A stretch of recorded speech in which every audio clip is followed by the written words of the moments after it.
Specialistë sektorit të policisë rrugore referuar me dalën e prokurorikut nisi procedimi penal për shtetasit ZN 66 vjeç banues në fshatin Nën Shat pasi u kap duke drejtuar automjetin pa letë drejtimi.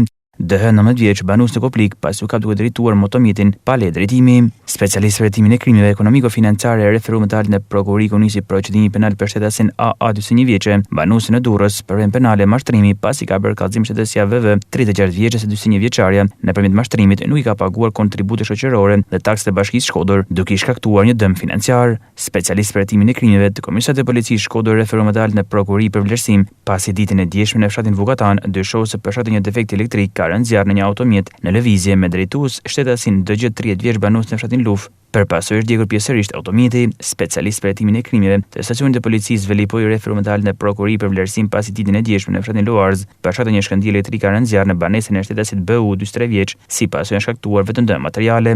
Ndërkohë me datë 10 tetor ka kallëzuar shtetasi GV 65 vjeç banues në fshatin Love Sipërme se është larguar nga banesa vëllai i tij, shtetasi PV 57 vjeç, po punon për gjendjen e tij. Materialet procedurale janë referuar prokurorisë pranë gjykatës së shkallës së parë, Territorion e Përgjithshëm Shkodër për veprimet më të mëtejshme.